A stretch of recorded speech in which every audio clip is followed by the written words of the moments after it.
No, see.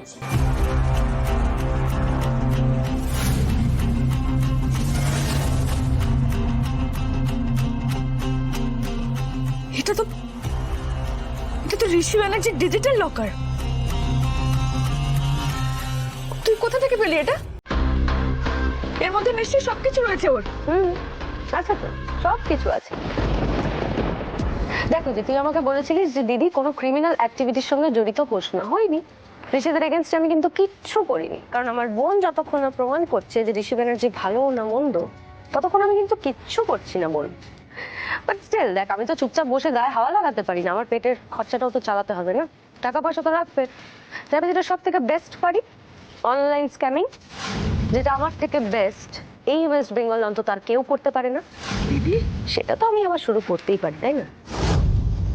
উজি, ঋষি ব্যানার্জি আমার কাছে শুধুমাত্র একজন ক্লায়েন্ট, আর কিচ্ছু না।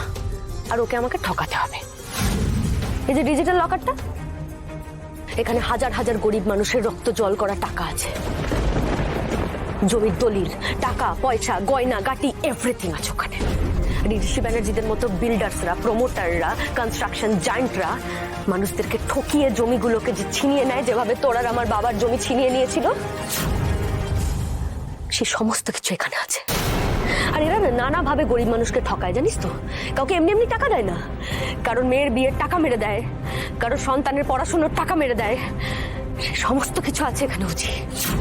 আর এই ডিজিটাল লকারটা খোলার জন্য আমার 3টে পাসপোর্ট লাগবে। আমি চাই না তোর আমার বাবার মতো অকালে কোনো বাচ্চার বাবা চলে যাক। আমি চাই না কোনো বাচ্চা, কোনো সন্তান এদের মতো মানুষের জন্য সুইসাইড করুক।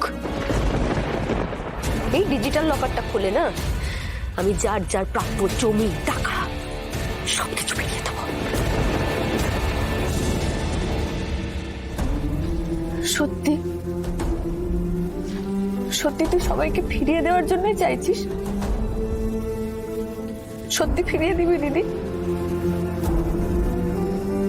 I promise you. Trust me. সবাইকে জমি, টাকা আমি ফিরিয়ে দেবো। বুঝি, ঋষির পাসপোর্ট লাগবে।